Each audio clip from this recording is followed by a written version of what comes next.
ሰላም ጤና ይስጥልን ክቡራትና ክቡራን አድማጭ ተመልካቾች፣ ሰዓቱን አጫጭር መረጃዎች ይዘን መጥተናል። አርስቶ ማስቀደም ጀምራለን። ከአዲስ አበባ እምብርት እስከ ደቡብ ኢትዮጵያ ከዛም እስከ ትግራይ ክልል ድረስ ሀገሪቱን ያናወጡ ያልተጠበቁ ሁነቶች ተከስተዋል። በአዲስ አበባ የካ ክፍለ ከተማ ለጫካ ፕሮጀክት ማስፋፊያ በሚል ያለ ምንም ድርድር በአንድና ሁለት ወራት ውስጥ ቤቶቻቸው እንዲለቁ የተነገራቸው ነዋሪዎች ከፍተኛ ስጋት ላይ መውደቃቸው ተሰምተዋል። እንመለከተዋለን።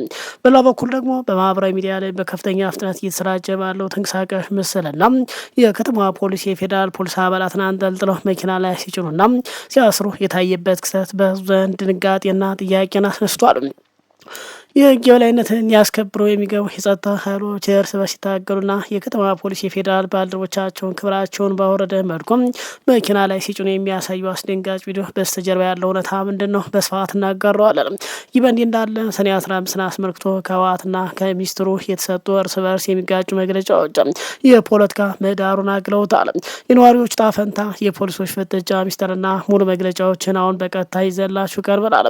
ከወዲሁ መረጃውን ላይክ ሸር በማድረግ አብራችሁ ልትቆዩ በአክብሮት እየጋበዝ በቀጥታ ወደ መረጃው እናመራለን። ወደ ዕለቱ ዝርዝር መረጃ ልውሰዳችሁ። ለጫካ ፕሮጀክት የሚፈርሱ መንደሮች መነጋገሪያ ሆነዋል። በአዲስ አበባ በጫካ ፕሮጀክት ማስፋፊያ ምክንያት በአዲስ አበባ የካ ክፍለ ከተማ ወረዳ 5፣ 6 እና 7 ነዋሪዎች ላይ ከፍተኛ ውጥረትና ስጋት መስፈኑ ተሰምቷል። ሰሞኑን በተካሄደ የቀበሌ ስብሰባዎች ላይ የአካባቢ ባለስልጣናት ነዋሪዎች ቤቶቻቸውን በአስቸኳይ በአንድና በሁለት ወራት ጊዜ ውስጥ እንዲለቁና ምንም አይነት ድርድር የሌለው ትዕዛዝ ማስተላለፋቸው መሰረት ሚዲያ ከነዋሪዎች አረጋግጧል። በተለይ ነዋሪዎች ደግሞ ያለምንም ትክና ያለምንም ካሳ በፍጥነት ሀብት ንብረታቸውን አንስተው ቤታቸውን እንዲያፈርሱ በጥብቅ ታዝዟል ተብሏል። ወደ ቀጣይ መረጃ ስወስዳችሁ ዛሬ በማህበራዊ ሚዲያ ላይ በስፋት እየተሰራጨ የሚገኘውና በብዙዎች ዘንድ ከፍተኛ መነጋገሪያ ግራ መጋባትን ክልሉ ውስጥ በተቀረጸ ምስል ላይ የከተማ ፖሊስ አባላት የፌዴራል ፖሊስ አባላትን በኃይል እያጣደፉ በጸጥታ ኃይሎች ተሽከርካሪ ላይ ሲጭኑና በቁጥጥር ስር ሲያውሏቸው ይታያሉ። ተመሳሳይ የህግ ማስከበር የህዝብ ደህንነት የመጠበቅ ኃላፊነት ያለባቸው ሁለት የመንግስት ተቋማት እርስ በርሳቸው በዚህ መልኩ ፍጥጫ ውስጥ ገብተው መታየታቸው በህዝብ ዘንድ ስለ ጸጥታ መዋቅሩ ቅንጅት በርካታ ጥያቄ እያስነሳ ይገኛል። ነገሩ የሆነው እንዲህ ነው። ሰሞኑን በደቡብ ክልል ውስጥ በአንድ የተወሰነ አካባቢ በተቀረጸና በማህበራዊ ሚዲያ ላይ በከፍተኛ ፍጥነት እየተሰራጨ ባለው ተንቀሳቃሽ ምስል ላይ የከተማዋ ፖሊስ አባላት በቁጥር በርከት ብለው የፌዴራል ፖሊስ አባላት ላይ የኃይል እርምጃ ሲወስዱ ተስተውሏል። በምስሉ ላይ እንደሚታየው የከተማ ፖሊስ የፌዴራል ባልደረቦቻቸውን እያጣደፉ ወደ ጸጥታ ኃይሎች መኪና ላይ ሲጭኑና በቁጥጥር ስር ለመዋል ሲንቀሳቀሱ ይስተዋላል። ክስተት ይፋ ከሆነበት ሰዓት ጀምሮ በዜጎች ዘንድ ትልቅ ድንጋጤ የፈጠረ ሲሆን ለህግ የበላይነት መከበር በጋራ መስራት ያለባቸው አካላት በዚህ ደረጃ ፍጥጫ ውስጥ መግባታቸው የጉዳዩን አሳሳቢነት ከፍ አድርጎታል። እስካሁን ባለው መረጃ የከተማ ፖሊስ አባላት በፌዴራል ባልደረቦቻቸው ላይ እንዲህ አይነቱን ጠንከር ያለ የኃይል እርምጃ ለመውሰድና ለማሰር ምን አይነት አስገዳጅ ምክንያት ወይም ግፊት እንደፈጠረባቸው ከይፋዊ የጸጥታ መዋቅር በውል የተገለጸ ነገር የለም። ይሁን እንጂ የፖለቲካና የህግ ታዛቢ እንደሚሉት እንዲህ አይነቱ ክስተት በአብዛኛው ሊፈጠር የሚችለው በአካባቢ የትዕዛዝ ሰንሰለት መደራረብ፣ የስልጣን ክልል ካለመረዳት ወይም በአባላቱ መካከል በግል በሚነሱ አለመግባባቶች ምክንያት ሊሆን እንደሚችል ገምተዋል። ክስተቱ የህዝብን ሰላም፣ ደህንነት በቀጥታ የሚመለከት በመሆኑ ጉዳዩን ከሚመለከታቸው የበላይ የጸጥታ አካላት አስቸኳይ፣ ግልጽና ታማኝነት ያለው ማብራሪያ የሚፈልግ ክስተት ሆኗል። የዚህ ምስል መውጣት በተለይ በክልሉ ነዋሪዎች ዘንድ የህግ ባሮች እርስ በርስ ከተጋጩና የኛ የዜጎች ደህንነት በማን ይጠበቃል የሚል ጥልቅ ስጋት ፈጥሯል። የህግ ባለሙያዎች እንደሚጠቁሙት በፌዴራል ፖሊስና በክልል ውስጥ በከተማ ፖሊስ መዋቅር መካከል ያለው የስራ ግንኙነት በህግ የተደነገገና አንዱ ሌላውን የሚያግዝበት እንጂ በዚህ መልኩ የኃይል ፍጥጫ የማያስተናግድ መሆን የለበትም። በመሆኑ እንግዲህ መሰል ክስተቶች በአስቸኳይ ተመርምሮ የህግ የበላይነት እንዲረጋገጥና የተቋማቱ መከባበር እንዲመለስ ማድረግ የወቅቱ ቀዳሚ ተግባር መሆን እንዳለበት በርካቶች እየመከሩ ነው። በተለይ እንግዲህ ፌዴራል ፖሊስ ተይዘው መኪናው ላይ አንጫንም በማለትም በተለይ ደግሞ ትጥቃቸው ተቀምጦ ሲታገሉ በርከት ያሉ ፖሊሶችም የፌዴራል ፖሊሶችን አንድ ባንድ በግድ አንጠልጥለው ሲሰቅሉ ይታያሉ። እንግዲህ ይህንን ተከትሎ በርካቶች የተለያየ አስተያየት በመስጠት ላይ ይገኛሉ። ክቡራን አድማጭ ተመልካቾቻችን እንግዲህ ይህ ክልል ያውም የከተማ ፖሊሶችን የፌዴራል ፖሊሶችን በዚህ መልኩ ክብራቸውን ባወረደ መልኩ መኪና ላይ ሲጭኑ ምን ተሰማችሁ? የራሳችሁን አስተያየት እንድታጋሩ በአክብሮት እየጋበዝን ወደ ቀጣይ መረጃ እናመራለን። ዛሬ በሀገራችን የፖለቲካ ምህዳር ውስጥ ትልቅ ትኩረት የሳቡትን ትላንት ሰኔ 15 በተለይ ሰኔ 15 አስመልክቶ ከሁለቱ ወገን የተሰጡ መግለጫዎችና ዝርዝር ትንታኔዎችን ይዘን ቀርበናል። በህዝባዊ ወያነ ሓርነት ትግራይ ህወሓትና በፌዴራል ሚኒስትር አቶ መላኩ አለበል የተሰጡት እነዚህ መግለጫዎች በሀገሪቱ የቅርብ ጊዜ ታሪክ ላይ የተለያዩ ትርክቶች፣ መዋቅራዊ ትንተናዎች የተንጸባረቁባቸው ሆነዋል። በመጀመሪያ እንግዲህ ወደ ትግራይ ክልል እንወሰዳችሁ። የህዝባዊ ወያነ ሓርነት ትግራይ ህወሓት ሰኔ 15 አስመልክቶ ባወጣው ይፋዊ መግለጫ እለቱ እንግዲህ በትግራይ ህዝብ ታሪክ ውስጥ ከፍተኛ ዋጋ የተከፈለበት የሰማዕታት መታሰቢያ ቀን ሲል ገልጾታል። ቃል በቃል እንዲህ በማለት ጠንከር ያለ መግለጫ ሰጥቷል። የህዝባችን ህልውና ሉዓላዊነት በማረጋገጥ የሰማዕቶቻችን አደራ ለመወጣት በትግራይ ህዝባዊ እምቢተኝነት እንቆማለን ሲል ገልጿል። ሰኔ 15 ቀን 1980 ዓመተ ምህረትና ሰኔ 15 ቀን 2013 ዓመተ ምህረት የ33 ዓመታት ልዩነት አላቸው። በትግራይ ታሪክ ውስጥ ደግሞ በሌሎች በተረፉት ዓመታት ተመሳሳይ በደል የተፈጸመባቸው ቀናት ሆነው ተመዝግበው ይገኛሉ። ሰኔ 15 ቀን 1980 ዓመተ ምህረት በሐውዜን ጠላት አሳን ለመያዝ ባህሩን ማድረግ በሚል መሪ ቃል በጦር አውሮፕላን የፈጸመው ጨካኝ ጭፍጨፋ የተሞላበት ቀን ሲሆን ሰኔ 15 ቀን 2013 ዓ.ም ደግሞ የብልጽግናው ስርዓት አካላት የትግራይን ህዝብ ካለ ማግለም እንደዚህ ለማጥፋት የወሰዱት የዘር ማጥፋት ጦርነት አካል ሆነ በጦር አውሮፕላንና በድሮን ድብደባ የተፈጸመበት ቀን ሲል ገልጹታል። ከነዚህ ዓመታትና ቀናት በፊትም ሆነ በኋላ በመላው የትግራይ ከተሞች፣ ገጠሮች የተፈጸሙ ጭፍጨፋዎች ቢሆንም እነዚህ በሶስት አስርተ ዓመታት ልዩነት በኢትዮጵያ የተለያዩ ስርዓት የተፈጸሙ የአውሮፕላን ድብደባዎች ግን አላማቸው አንድና አንድ ነው። እርሱም የትግራይ ህዝብ ማንበርከክ ፍጹም የማይቻል መሆኑም ከቀዬው አፈናቅሎ አሳዶና አስቀርቶ እንደ ብዝ ከምድረ ገጽ ማጥፋት ሲል ገልጿል። ስለሆነም ሰኔ 15 ቀን በየሄድንበት የትግል ጉዞ በጠላት ግፍ የተጨፈጨፈበትም የጠፋበት የትግራይ ህዝብ ለማረጋገጥ በእውነተኛ ትግል የትግራይ ህዝብ ተሰልፎ ክብረ መስዋዕትነት የከፈሉ ጀግኖች የህዝብ ልጆች የምናስብበት ልዩ ቀን ነው ሲል ገልጿል።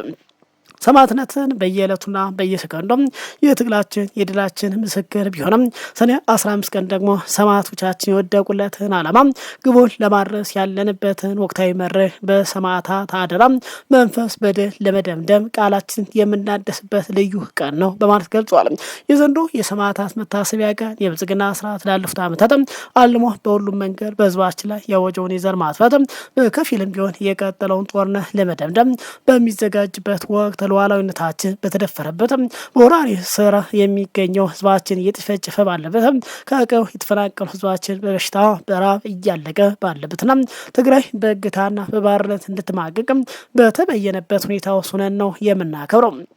በሌላ በኩል ደግሞ የፌዴራል ከፍተኛ ባለስልጣን የሆኑት የሚኒስትሩ ማለት ነው የኢንዱስትሪ ሚኒስትር አቶ መላኩ አለበል ሰኔ 15 ቀን 2011 ዓ.ም በአማራ ክልል ከፍተኛ አመራሮች ላይ የተፈጸመውን ግድያ በማስመልከት ሰፋ ያለ ማብራሪያ ሰጥተዋል። አቶ መላኩ አለበል ይህንን ክስተት በኢትዮጵያ ዘመናዊ የፖለቲካ ታሪክ ውስጥ ጥቁር ጠባሳ ጥሎ ያለፈ አስከፊ ክስተት ሲሉ ገልጸውታል። ቃል በቃልም እንዲህ ሲሉ ነው የገለጹት። የሰኔ 15 የዋዜማና ተቋማዊ ስብራት ከውጤት ምክንያት አዙሪት መውጫ መንገድ ሲሉ ገልጸዋል። ሰኔ 15 ቀን 2011 ዓ.ም በአማራ ክልል ከፍተኛ አመራሮች ላይ የተፈጸመው አሰቃቂ ግድያ የክልሉ ህዝብ ወደ ማያባራ የግጭት አዙሪት ያስገባና በኢትዮጵያ ዘመናዊ ፖለቲካ ታሪክ ውስጥ ጥቁር ጠባሳ ጥሎ ያለፈ አስከፊ ክስተት ሲሉ ገልጾታል። ይህ ድርጊት የክልሉ የፖለቲካ ስልጣን ያዘበራረቀ ብቻ ሳይሆን ዛሬ በክልሉና በአገሪቱ የሚታይ ዘርፈ ብዙ ቀውሱ ከፍተኛ ድርሻ ያለው የውጤት የምክንያት ባህሪ አጣምሮ የያዘ የጋራ አንድነታችን ላይ የተጠመደ ስልታዊ ሽብልቅ ሲሉ ገልጾታል። የዚህ ጽሑፍ ዋና ዓላማ ታሪካዊ ጣት መጠቆሚያ ለመሆን ወይም ግለሰቦችን ለመውቀስ ወይም ለመክሰስ ሳይሆን ከሂደቱ ልንወስድ የሚገባ መዋቅራዊ ትምህርት መመርመር ዘላቂ መውጫ መንገድ ለማመላከት ብቻ ነው ሲል ገልጿል። የሰኔ 15 ዋዜማ የሚለው ርዕስ የመረጥኩበት ምክንያት ዕለታዊ የወንጀል ድርጊት ብቻ ለይቶ ከመመልከት ይልቅ ከ2010 ዓ.ም የለውጥ መነሻ ጀምሮ የነበረው ስልታዊ ፖለቲካዊ ምህዳር በጥልቀት መገምገም ተገቢ ነው ብዬ በማመኔ ነው ይላል። ሰኔ 15 በአንድ በኩል ከዕለት በፊት ለነበሩት መዋቅራዊ ውጣ ውረዶች ውጤትም ሲሆን በሌላ በኩል ደግሞ ዛሬ በክልሉ ለቀጠሉት መናጋቶች ትልቅ ምክንያቱ የሚጠቀስ የታሪክ መገናኛ ነጥብ ነው። ለወደፊት ስንቃችን የሆን ዘንድ በዋዜማው የነበሩትን መዋቅራዊ ምክንያት በሚከተሉት 5 ዋና ዋና ምሰሶ መክፈል እንችላለን ብሏል። የመጀመሪያው የሽግግር ወቅት የፖለቲካ ክፍተት ሲል ገልጹታል። በዚህ ወቅት ኢትዮጵያ ከአንድ የተማከለ የተጠናከረ ጨቋኝ የቁጥጥር ስርዓት ወደ አዲስ ምህዳር እየተሸጋገረች ነበር። በዚህ ሂደት ውስጥ የቀድሞ የጸጥታ የቁጥጥር መዋቅር ሲላላ፣ አዲሱ ስርዓት ግን ራሱን በተቋም ደረጃ አላደራጀም ነበር። ይህ የተፈጠረው የጸጥታ የስልጣን ክፍተት ወይም ደግሞ ሴኩሪቲ ቫኪዩም ህጋዊ ተቋማት አዳክማ መደበኛ ያልሆኑ ኃይሎች የታጠቁ ቡድኖች የክልሉ መንግስት ህጋዊ ሞኖፖል እንዲገዳደሩ እድል ሰጥቷል ሲል ገልጿል። ሁለተኛው እንግዲህ አክራሪ ብሔርተኝነት መነሳትና እኛና እነሱ ትርክት ነው። ሽግግሩን ተከትሎ የመጣው ነጻነት ኃላፊነት ባለው ዲሞክራሲ ስርዓት ባለመገራቱ አክራሪ የፖለቲካ ነጋዴ ብሔርተኝነት እንዲገነን አድርጓል። የታሪክ ትርክቶች ሚዛናቸውን ስተው እኛ እና እነሱ ወደሚል የፖለቲካ መገፋፋት ተቀየሩ።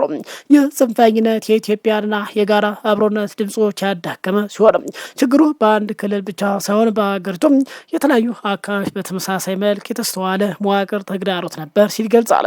ሌላው እንግዲህ ተቋማትን የበላ ህዝበኝነት ሲልም ገልጹታል።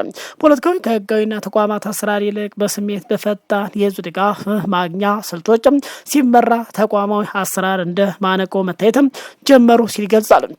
ህዝበኝነት ሲበረታ ግለሰቦች ከተቋማት በላይ ይገዝፋሉ። ስርዓትን በህግ ሳይሆንም በቡድን ስሜት ይነዳል። በክሎ ተፈጥሮ ለነበረው መዋቅራዊ መናጋት ትልቁ ድርሻ የሚወስደው የው ስሜት መር ፖለቲካ ሲል ገልጿል።